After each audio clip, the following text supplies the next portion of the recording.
할렐루야. 주님의 이름으로 사랑합니다. 주님의 이름으로 축복합니다. 오늘 설교 제목을 보니까 모든 좋은 것들을 최악으로 만드는 것, 최악으로 만들어버리는 것 이라는 제목으로 말씀을 나누기를 원합니다.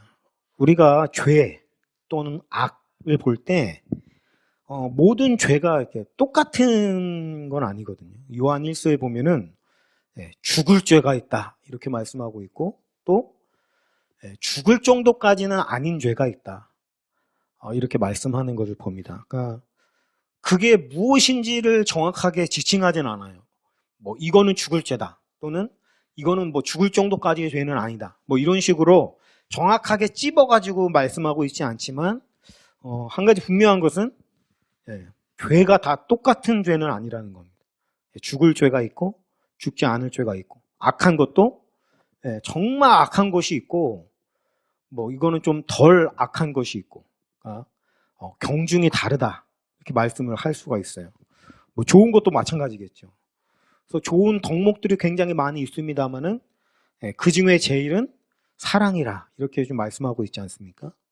그러니까 좋은 것에도 뭐 등급이라고 표현하면은 좀 그렇긴 합니다만 등급이 있고, 악한 것도 등급이 있고. 근데 악한 것, 나쁜 것 중에서 가장 나쁜 것이 있습니다. 이건 뭐냐면은 왜 이게 정말 악질적인 것이냐면, 좋은 덕목들이 있잖아요. 우리가 예수님께 가르침받은 좋은 덕목들을 한 방에 최악으로 만들어버리는 것이기 때문에 가장 악질 중에 악질적인 거예요. 이게 들어가 버리게 되면 완전히 망하게 되는 거예요. 우리가 뭐 맛있는 음식을 가지고 요리를 한번 한다고 생각해 보십시오. 레시피에 따라 가지고 그 레시피대로 굉장히 이렇게 맛있게 잘 해서 만들어 가지고 거의 뭐 완성 단계, 마무리 단계에 왔다고 생각해 보세요. 뭐 생각만 해도 너무 맛있고 너무 군침이 돕니다. 근데 막판에 가가지고 거기에다가 뭐 엉뚱한 거를 뭐 왕창 쏟아 붓는다든지, 뭐 미원을 완전히 다 넣어버린다든지, 설탕을 막 완전히 다 넣어버린다든지, 이런 식이 돼버리면 음식을 완전히 망쳐버리게 되는 거죠. 우리나라 속담에도 이 다 된 밥에 뭐 재 뿌린다 이런 속담이 있죠. 잘 왔어요. 근데 막판에 재를 뿌려버리면 먹을 수가 없는 것과 마찬가지로 좋은 덕목들 굉장히 많이 있습니다. 근데 중요한 건 끝에 마무리가 가장 중요하다라고 볼 수가 있는 거죠. 마무리를 잘못하면 그 앞에 모든 좋은 것이 한 방에 최악의 것이 되어버리게 하는 아주 악질적인 것이 있다라는 거예요. 그래서 우리가 살면서 진짜 중요한 거, 살면서뿐만이 아니라 신앙생활에서도 가장 중요한 게 뭐냐면 마무리를 잘해야 됩니다. 마무리. 근데 이 마무리를 최악으로 만드는 것이 무엇인가? 먼저 일단은 우리가 궁금증을 자꾸 이렇게 한껏 해놓고 말을 안 하고 넘어가면 답답하니까 일단 답부터 말씀드린다고 하면 자기의라고 할 수 있는 자기의. 우리가 신앙생활 하는 데 있어서 가장 중요한 덕목, 사랑, 또 감사, 이런 것들의 근본에는 자기 부인이 있다고 제가 말씀 가운데 전해드린 적이 있죠. 사랑도 자기 부인이고 감사도 자기 부인입니다. 그러니까 가장 좋은 거는 뭐냐면 자기 부인이에요. 모든 아름다운 가치들을 정말 빛이 나게 만들어주는 것이 자기 부인입니다. 그럼 이게 반대로도 가능하겠죠. 모든 좋은 것들을 한 방에 최악으로 만들어버리는 건 자기 부인의 반대말인데, 이 자기 부인의 반대말이 뭐냐면 자기의예요. 자기의. 내가 했다, 내가 한 거야, 뭐 이런 어떤 식의 자기의, 내가 잘했어, 니들이 이렇게 사는 건 다 내 덕분이야, 뭐 이런 식의 자기의는 내가 앞에 한 온갖 좋은 가치들까지도 한 방에 마치 쓰레기통에 확 집어넣어버리는 것과 같이 최악으로 만들어버리는 최악이다라는 겁니다.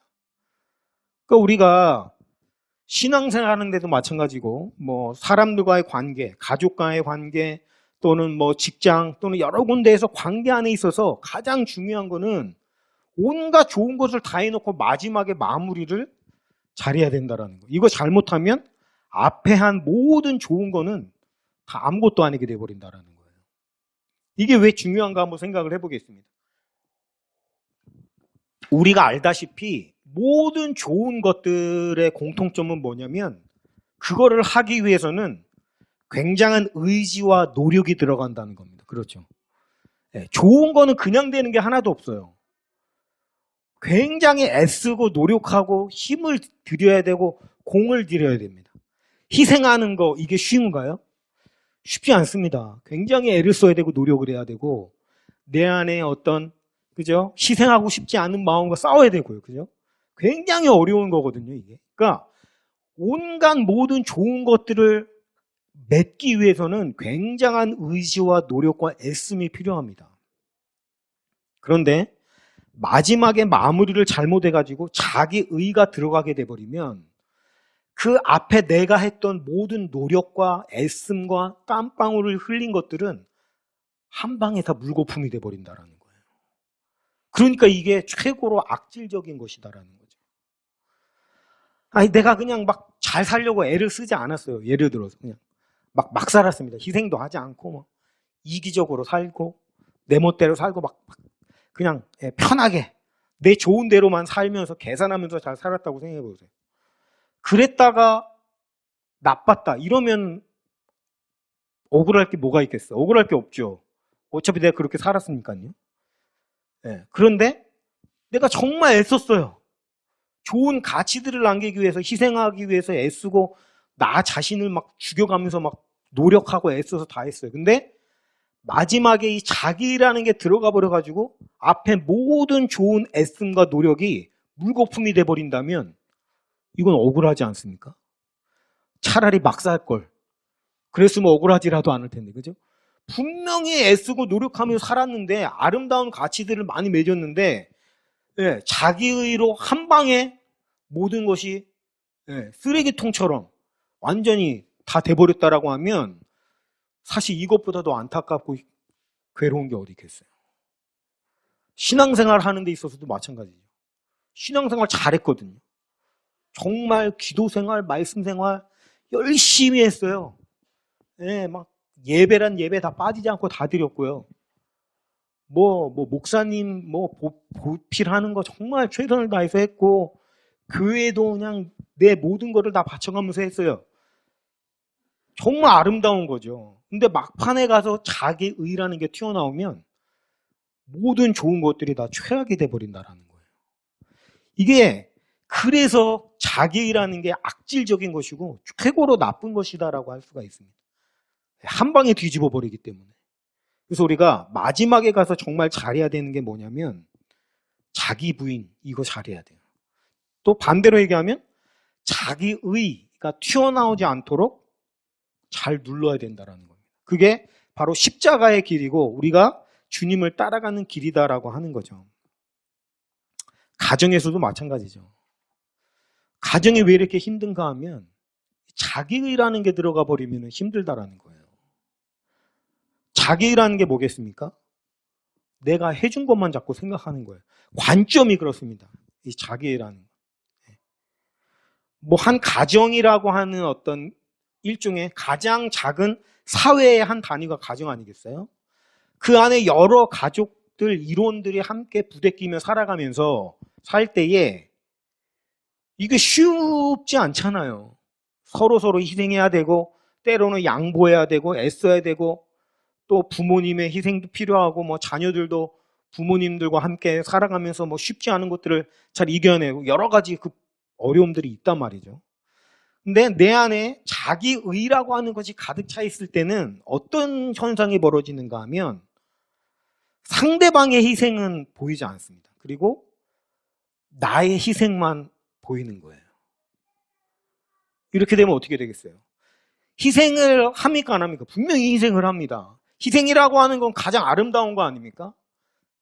그런데 자기 의가 들어가서 내가 한 거를 생각하게 될 때만 어떻게 되냐면 희생조차도 상대방을 찍어 누르는 어떤 공격이 되어버린다라는 거예요.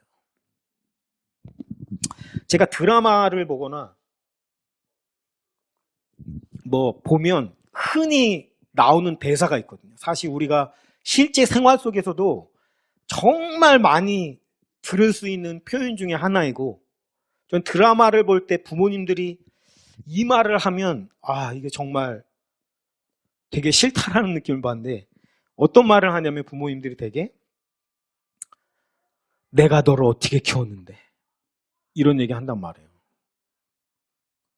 부모님이 자식을 키우기까지 얼마나 많은 희생과 노력을 하겠습니까? 그거는 말로 다 표현할 수가 없고 형용할 수가 없죠. 그런데 그 말 한마디가 자녀의 마음을 얼마나 짓누르는지 아십니까? 죄인을 만들어버린 거예요, 자녀를. 그러니까 자녀들은 어떻게 됩니까? 죄책감을 가질 수밖에 없는 거예요. 생각해 보십시오. 부모님의 희생과 자녀의 희생을 따져보면은 누구의 희생이 크겠습니까? 그럼 말로 굳이 생각해보지 않아도 당연한 거 아니에요? 부모님의 희생이 훨씬 더 크죠. 근데 그거를 끊임없이 자꾸만 자녀에게 주입을 하면 어떻게 되겠습니까? 자녀는 죄책감에서 헤어나오지를 못하게 된다고요. 그래가지고 항상 뭔가 죄책감에 시달림을 당한다든가, 아니면 아예 어긋나는 쪽으로 가버리기도 합니다. 누가 그렇게 하라고 했어? 내가 그렇게 해달라고 했어 언제? 이런 식으로 아예 그냥 반발심이나 반항심으로 가버린다든지, 어떤 반응을 보이든지 간에 그로 인해서 가정이 굉장히 힘들어질 수밖에 없죠. 보세요. 희생이라고 하는 것은 예수님이 우리에게 강조하는 가장 아름다운 가치인데, 그 희생이 크면 클수록 자기 의라는 게 들어가게 될 때는 오히려 가정이 파괴되고 자녀들이 짓눌리고 엇나가고 반발하고 뛰쳐나가는데 1등 공신이 되어버린다는 거예요. 그러니까 이 자기의라고 하는 것이 얼마나 무서운 것입니까? 부모님들이 되게 그럽니다. 자녀가 지금까지 그런 적이 없는데, 한 번도 이런 적이 없는데 우리 애가 이상해요. 이런 상담을 오시는 자녀의 문제 때문에 상담 오시는 분들 대부분이 하는 말씀이 그런 말씀이거든요. 얘가 그런 적이 한 번도 없거든요, 목사님. 근데 우리 애가 이상해졌어요. 그러면서 하는 소리가 친구를 잘못 사귀해서 안 좋은 친구들을 만나더니 이상해지고 이런 얘기합니다. 근데 그렇지 않거든요. 자녀들이 그렇게 되는 이유는 100% 거의 다 부모님과의 관계의 문제에서 생겨진단 말이에요. 그런 어떤 부모님들의 끊임없는 자기로 인한 자기의 희생을 자꾸 강조하면서, 자기가 한 거를 자꾸 강조하면서 자녀들을 압박하기 시작을 할 때, 자녀는 그거를 꾹꾹 참아 누르다가 결국엔 죄책감이 폭발해가지고 어디로 튈지 모르는 상황이 들이닥치게 되는 거예요. 그러니까 이게 뭡니까? 자기의, 내가 했다라는, 내가 너를 이렇게 키웠다. 내가 너를 위해서 이렇게 희생했다. 내가 너 하나를 키우기 위해서 이만큼 힘든 거를 감수했다. 자기 의가 들어가기 시작을 하니까 희생이 상대방을 묶어버리는 어떤 쇠사슬이 되어버린다는 겁니다. 자녀 입장에서도 마찬가지로 그렇게 될 수가 있겠죠. 그러니까 우리가 어떻게 보면은 그런 문화가 사실 또 우리 한국 문화 안에는 더 깊게 뿌리가 박혀 있어요. 효, 이런 거를 강조하고, 물론 그거는 자체는 좋은 덕목이긴 합니다만, 그러다 보니까 자녀들과 부모님과의 관계 안에 어떤 그런 끈끈함이 장점으로 보자면은 세계 어떤 나라를 비교해도 더할 수 없이 크지만, 한편으로는 그것이 더 자녀들에게 올무가 되는 경우가 굉장히 많단 말이에요. 그로 인해서 가정이 힘들어지고요. 분명히 좋은 아내예요. 분명히 좋은 아버지예요. 밖에 사람들 보면 와, 니네 아버지 같으면 진짜 너무 좋겠다. 니네 엄마 같으면 너무 좋겠다. 근데 정작 본인은 그렇지가 않은 거예요. 죽을 것 같은 거예요. 눌려가지고. 차라리 나쁜 엄마라고 하면은 욕이라도 하죠. 우리 엄마는 나쁜 엄마야. 진짜 막 짜증나. 차라리 욕이라도 하지. 좋은 걸로 사람을 묶어대는 건요. 이거 사람 완전 진짜 미치게 만드는 거거든요. 그러니까 우리의 자녀들이 그런 걸로 인해서 눌려주고 압박받고 굉장히 힘든 삶을 살아간다는 거예요. 어쩌지를 못하는 거예요. 부모님이니까 잘라내지도 못하고, 그렇다고 그 부모님이랑 같이 있기는 너무 눌리는 거죠. 그러니까 이런 끔찍한 일들이 일상생활 속에서도 당연히 벌어지는 거고요. 신앙생활도 마찬가지죠. 신앙생활. 여러분, 교회 안에서 교회를 힘들게 하는 사람들이 어떤 사람들이겠어요? 그냥 왔다 갔다 그냥 일주일에 한번 예배만 드리고 왔다 갔다 하는 그 썬데이 크리스찬들이 교회를 힘들게 하겠습니까? 아닙니다. 교회를 위해서 모든 것을 바쳐서 헌신하신 분도 있죠. 예배란 예배 다 참석하시고, 희생과 봉사, 뭐 교회 일이다고 싶으면은 뭐 만사 제껴놓고 하시고, 뭐 목사님 끔찍하게 뭐 이렇게 해주시고, 뭐 하여튼 이런 교회 일에 정말 열심을 다해가지고 하시는 분들이 교회를 힘들게 한다고요. 왜죠? 마지막에 자기애가 들어가니까. 내가 얼마만큼이나 있어요. 내가 교회를 위해서 내일도 그냥 제쳐놓고 교회 일만 열심히 했는데 하면서 자기애가 들어가게 되니까 오히려 그것이 교회의 덕이 되는 것이 아니라 목사님을 압박하고 교회를 힘들게 하는 원흉이 되더라는 거예요. 이게 무서운 거죠. 자기의라고 하는 것이 만들어내는 게 뭐냐면 결국에는 공로의식이라고 하는 거거든요. 공로의식. 내가 했다.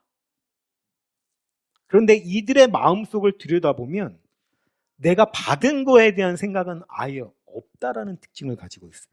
오늘 말씀 읽은 이거 예수님의 비유 말씀인데 그 앞의 상황을 보면은 베드로가 이런 말을 합니다. 20장 전에 보니까 27절에 19장 27절에 이에 베드로가 대답하여 이르되 보소서 우리가 모든 것을 버리고 주를 따랐사온데 그런즉 우리가 무엇을 얻으리까? 주님, 내가 모든 것을 버리고 주님을 따랐습니다. 물론 맞는 말이에요. 틀린 얘기는 아닙니다. 그죠? 그물을 버려두고 생업인 어부를 버려두고 그냥 예수님께 올인한 건 사실이긴 합니다만 보세요. 내가 한 거, 내가 예수님 위해서 모든 걸 다 버리고 따랐습니다. 그것만 있고 예수님이 나에게 해주신 거에 대한 얘기 있어요? 없어요? 전혀 없어요. 그러니까 이게 바로 뭐냐면 자기의가 들어가는 데서 나타나는 공통적인 태도라는 겁니다. 남이 나에게 해준 건 없어요. 저는 부모님들이 많이 반성을 해야 된다고 생각을 해요. 왜냐하면 해준 게 그만큼 많기 때문에 그래요. 자녀들에게. 자녀들이 부모님에게 해주는 것보다 부모가 자녀들에게 해주는 게 훨씬 더 많잖아요. 희생하는 게 훨씬 더 많고. 그런 의미에서 부모들이 많이 반성해야 된다는 게 그거예요. 자기 의를 가지고 있다가 자녀들을 힘들게 한다는 거지. 그만큼. 저는 어렸을 때부터 생일이 되면은 들은 말이 있어요. 뭐냐면 항상 그러는 거예요. 엄마가 그러는 거예요. 야, 내가 너를 낳느라고 힘들었으니까 내가 축하받아야 되는 거 아니냐? 그 말이 틀립니까? 맞습니까? 맞아요. 이거 틀린 말이 아닙니다. 맞는 말이죠. 그죠? 엄마가 그냥 얼마나 많은 고통을 겪으면서 낳았어요. 맞는 얘기죠. 그에 대해서 자녀가 부모에게 감사하는 마음을 먹고 품는 게 당연한 거 아닙니까? 당연한 겁니다. 근데 그게요, 내가 생각을 해야지. 그렇죠. 그거는 내가 생각을 해야 되는 거예요. 아, 나를 낳으실 때 엄마가 얼마나 힘들었을까? 얼마나 아팠을까? 내가 엄마에게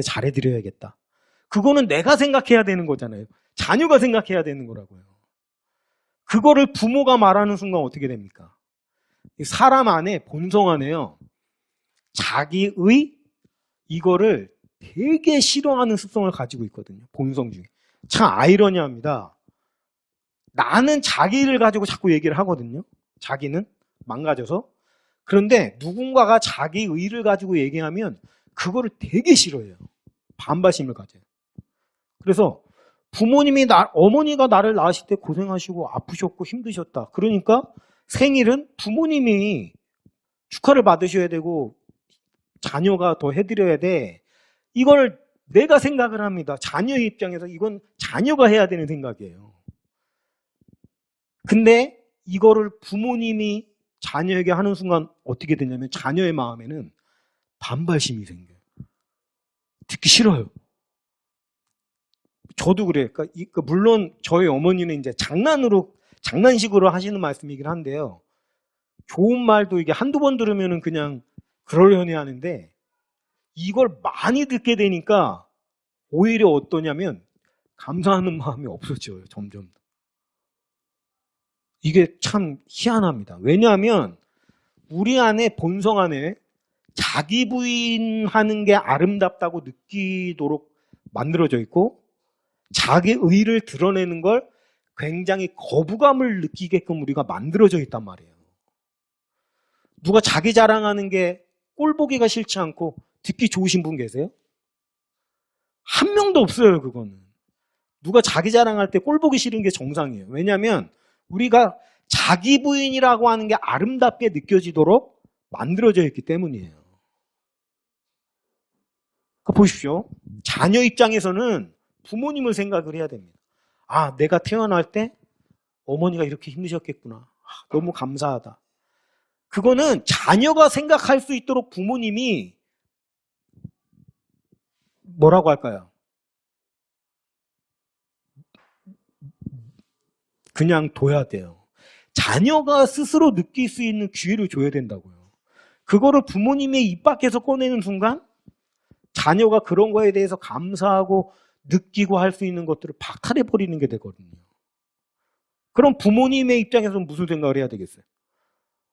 내가 고생하고 내가 힘든 거를 생각하고 얘기할 게 아니라 반대죠. 자기 부인이라는 게 뭡니까? 내가 한 거 부인해버리고 상대방의 것을 하는 거 아닙니까? 자녀가 생일이 됐어요. 부모님 입장에서는 어떻게 생각해야 돼요? 하나님께서 너를 나에게 선물로 보내주셔가지고 너와 함께 살 수 있고 했던 것들이 얼마나 기쁘고 좋았는지 몰라. 제가 자녀기만 했을 때는 보면 부모님의 그 사랑이 너무 눌리기만 하는 거예요. 어떤 면에서는. 내가 부모님이 안 돼봐서 사실 너무 차이가 나잖아요. 자녀의 마음과 부모님의 마음. 그러니까 항상 눌리는 거예요. 우리 부모님이 그렇다고 해서 저에게 내가 너를 위해서 얼마나 희생했는데 어쩌고 저쩌고 그렇게 하지는 물론 않으셨지만 스스로 눌려요. 부모님이 나를 위해 애쓰고 고생한 걸 내가 아니까. 그 마음을 모르는 거죠. 나는 부모가 돼본 적이 없으니까.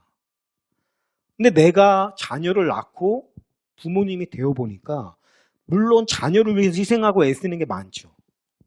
근데 그 자녀가 있다는 것만으로 부모님이 얼마나 힘을 얻고 살아갈 동기부여를 받고 기쁨을 얻는지 몰라요. 그러니까 내가 자녀를 키우느라 힘들었으니까 얘만 나에게 감사를 해야 마땅히 아닙니다. 부모님이 자녀에게 감사한 거예요. 너라는 선물이 나에게 없었다라고 한다면 나는 이 땅에 태어나서 이런 기쁨과 행복, 그런 힘을 얻을 수 있다는 게 뭔지를 몰랐을 거야.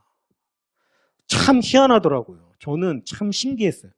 우리 이제 주한이가 아기 때, 아이들이 없을 때 진짜 막 힘들고 어려운 일들이 있는데 그 아기가 사실 나를 위해서 해줄 수 있는 게 아무것도 없잖아요.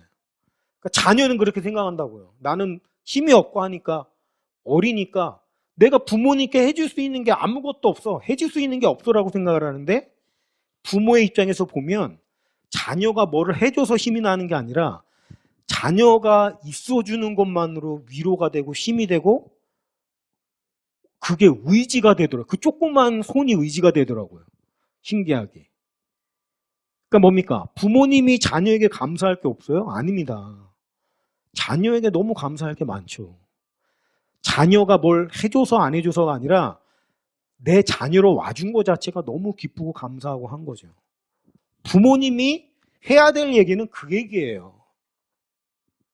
자녀가 해야 될 얘기는. 엄마 아빠 나를 위해서 고생해 주시고 애써 주신 거 너무 감사해요. 이게 자녀가 해야 되는. 보세요. 쌍방이 서로 자기 부인을 하면 어떻습니까? 너무 아름다워지는 거죠. 서로 자존감이 충족이 되는 거죠. 그죠? 근데 쌍방이 서로 자기 의를 드러낸다면 어떻게 되겠어요? 부모님은 자꾸만 자기가 애쓰고 이상한 것만 자꾸 주입을 하고, 자녀는 내가 엄마한테 와준 거 감사하게 생각해 막 이렇게 나온다라고 한다면 그것보다 더 끔찍하고 안타까운 일이 어디 있겠어요. 한 끗 차이입니다.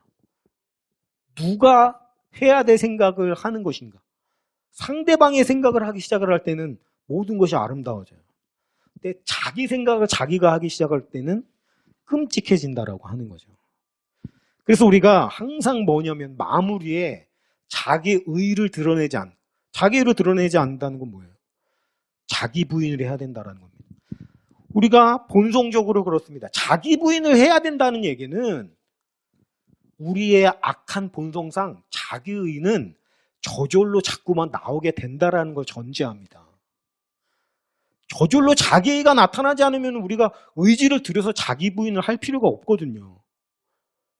근데 우리는 자꾸만 자기가 드러나는 방향으로 가요. 그래서 예수님은 우리의 그런 악한 본성을 아시기 때문에 자기 부인을 날마다 하라고 강조하시는 겁니다. 여러분, 자기 부인은 절대로 그냥 되지 않습니다. 그냥 놔두면 우리는 자기가 한 것만 자꾸 생각하는 쪽으로 가게 되어 있어요. 그래서 우리가 의지를 들이고 애를 써서 자꾸 해야 되는 게 뭐냐면 반대로 내가 한 걸 자꾸 지우려고 애써야 되고 상대방이 나에게 해준 것들을 자꾸 찾으려고 애를 써야 된다는 겁니다. 그게 우리가 잘 살 수 있는 방법이에요. 공로의식. 이거 무서운 겁니다. 오늘 본문 말씀에 보십시오. 우리가 읽었죠. 예수님과 주인과 한 데나리온을 받고 일을 하기로 약속을 하고서 일을 했어요. 그리고 하루가 지나가서 한 데나리온을 받았어요. 그러면 끝난 거 아니에요. 한 데나리온을 받기로 약속을 했고 일을 했어요. 그 다음에 한 데나리온을 받았어요. 그럼 된 거죠. 근데 늦게 온 사람도 예수님이 한 데나리온을 준 거예요. 근데 갑자기 그러니까 뭐가 돼요? 화가 나는 거예요, 이 사람이. 왜 화가 나요? 어떻게 똑같이 주세요. 나는 종일 땡볕에서 고생하고 힘들었는데 뭐예요? 내가 한 거 생각하는 거죠. 애당초에 예수님이랑 약속한 거, 그리고 보세요. 아무도 자기를 데려가는 사람이 없어서 그냥 혼자 놀고 앉아있게 생긴 거를, 그죠? 택해가지고 일을 하게끔 해주신 은혜는 지금 어디 갔나요? 아무 데도 없어요. 내가 한 고생 그것만 생각하고 있는 거죠. 우리가 이런 식으로 신앙생활하는 경우 굉장히 많습니다. 보니까 여기에 한 가지 제 주의를 끄는 단어가 나왔는데, 밭주인이 그 일꾼의 이야기를 듣고 이렇게 얘기를 하죠. 원망이라는 단어가 있죠. 11절에 집주인을 원망하여 이르되. 여러분, 자기 의라고 하는 것이 드러나게 되고 이 못된 것이 드러나게 될 때 어떤 증상이 나타나게 되냐면 원망이 나타나게 됩니다. 그래서 여러분, 성경에서 원망, 불평을 가장 악하게 보는 이유가 뭐냐면 원망이라는 그 자체를 하기보다는 그 뿌리에 뭐가 있냐면 자기 의가 있기 때문에 그런 거예요. 자기 의. 모든 좋은 것들을 다 최악으로 만들어 버리는 거. 그래서 원망이 악한 겁니다. 그리고 또 이게 뭐냐면 자기의 때문에 선한 주님을 악하다고 몰고 가버리는 거예요. 사실 일할 수 없는 사람 데리고 와가지고 그냥 한 대나론씩 다 준 거는 선한 거잖아요. 선한 거. 근데 그 선한 거를 악한 것으로 만들어버려요. 내가 선함으로 내가 악하게 보느냐.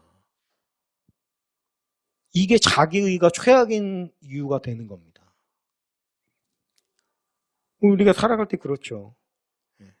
열심히 신앙생활 잘해야죠. 충성되게 해야죠. 근데 그럴수록 빠지기 쉬운 함정이 자기의라는 걸 잊지 말아야 돼요.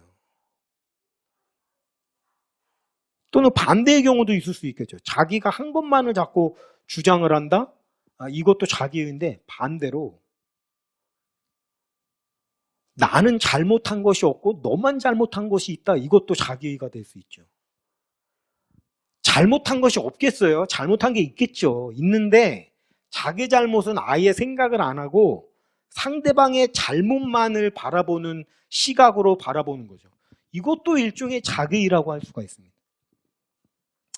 우리 사회가 굉장히 복잡해지면서 1990년대 이전에서 이제 2000년대로 넘어오면서 경제가 급성장하고 사회 문화가 복잡해지고 하다 보니까 어떤 유형의 범죄가 일어나게 되냐면 우리가 흔히 말하는 사이코패스 있죠. 사이코패스. 뭐 연쇄살인범. 그 전까지는요. 일어나는 어떤 강력사건, 살인사건이라든지 이런 게 단순했어요. 그냥. 뭐 원한 또는 뭐 치정 또는 돈 때문에 그래가지고 뭐 그 주변 인물들을 이제 수사해가지고 하면은 범인 잡고 그런 식으로 됐단 말이에요. 근데 2000년대 들어오면서부터 어떤 범죄가 생기기 시작을 하냐면 동기가 없는 범죄가 생기는 거예요. 원한도 아니고 치정도 아니고 아무런 것이 없이 그냥 죽이고 이게 연쇄살인으로 이루어지면서 이런 게 뭡니까? 사이코패스인데 그래서 이제 프로파일링이라는 기법을 수사에 도입을 해서 이제 뭐 이렇게 뭐 오는데 그 프로파일러가 하는 얘기가 그 범죄자들이랑 면담을 하거든요. 이 프로파일러는. 근데 이 프로파일러가 그 사이코패스들이랑 이제 면담을 한 걸 제가 이제 몇 개를 보고 보니까 그 사이코패스의 특징이 있더라고요. 뭐냐면 자기 잘못은 전혀 생각하지 않아요. 그리고 상대방 탓하는 거예요. 철저하게. 그러니까 이게 마음이 이거 반사회적 인격장애라고 하거든요. 그러니까 마음이 완전히 망가져 버린 거예요. 갱생할 여지가 없이.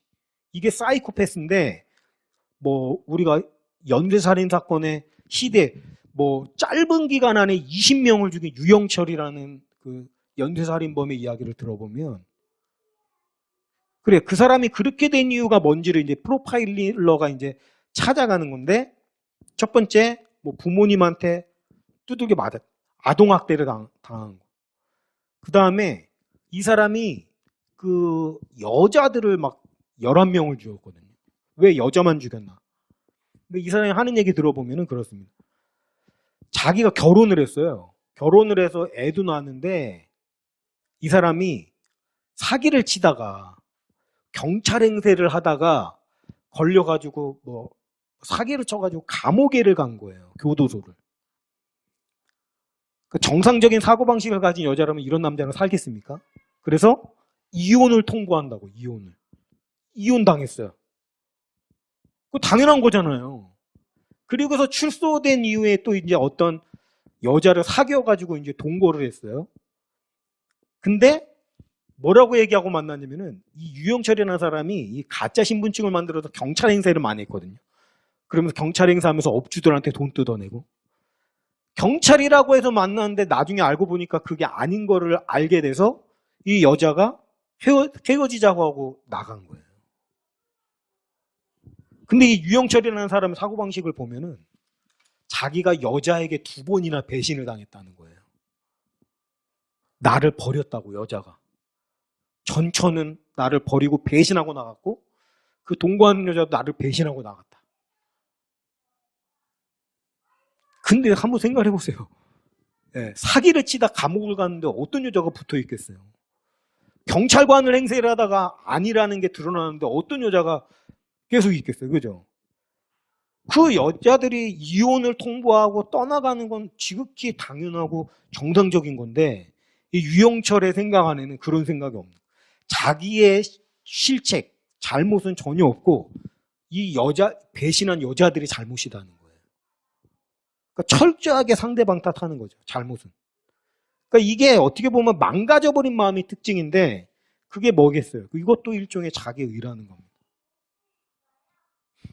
그러니까 오늘 우리가 신앙생활하면서 가정에서 정말 중요한 게 자기의를 철저하게 뿌리 뽑아야 돼요. 이 자기의라고 하는 거는 정말 무섭습니다. 나도 모르는 사이에 막 뿌리를 계속 내리거든요. 자기 부인이라는 건 뭐냐면 자꾸 그거를 잘라내는 겁니다. 잘라내는 건데, 이게 그걸 끊임없이 반복을 해야만 하는 게 뭐냐면 계속 잘하거든요. 자기의라는 거. 자꾸 드러나고. 그래서 자기의라는 걸 가지고 상대방을 통제하려고 하고. 그러니까 오늘 이런 식으로 가게 되면 관계가 다 파괴가 되고 어려워진다라는 거예요. 오늘 이 일꾼들이 기억해야 될 건 뭡니까? 은혜를 기억해야 됩니다. 은혜. 내가 받은 은혜. 아무도 써주지 않아가지고 그냥 놀고 그냥 가만히 할 일 없이 서 있었던 자기를, 그죠?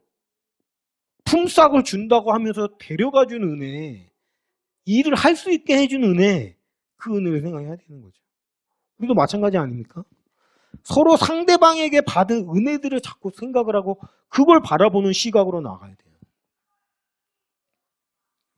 오늘 우리가 그것을 회복해야만 좋은 것을 진짜 좋은 것으로서 아름답게 빛낼 수 있는 그런 능력이 되어진다는 겁니다.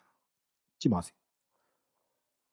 좋은 것들을 한 방에 나쁜 것으로 만들어버릴 것인가, 좋은 것들을 더욱 아름답게 빛나게 할 것인가는 마지막 딱 하나에 달려있어요. 자기 부인하느냐, 자기 의를 드러내느냐. 오늘 우리 안에 우리의 모습을 들여다볼 수 있겠죠. 우리의 과거의 모습을 들여다볼 수 있겠죠. 내 안에 자기의로 드러나는 태도 가운데 있었던 모습이 있었던가? 있었다면 어떻게 해야 돼요? 회개해야 되겠죠. 또는 당사자에게 사과를 할 수도 있어야 되겠죠. 오늘 우리가 다시 한번 그런 모습들을 다시 한번 생각해 보면서 마무리를 잘해야 된다는, 끝까지 예수님 말씀하신 것처럼 누구든지 나를 따르려거든 자기를 부인하고 자기 십자가를 지고 나를 따라올 것이니라. 예수님 나한테 해준 게 뭐예요? 엄마 아빠가 나한테 해준 게 뭐야? 우리가 이런 식으로 페르나처럼 나갈 것이 아니라 정말 주님 감사합니다. 부모님 정말 감사합니다. 자녀들에게도 정말 고맙다. 너가 나에게 온 건 정말 큰 선물이었어. 우리가 이런 마음을 회복해서 아름답게 빛나는 가치들이 더욱더 빛나는 그런 삶을 살아가시는 저와 여러분이 되시기를 주님의 이름으로 축원하면서 말씀을 마치겠습니다.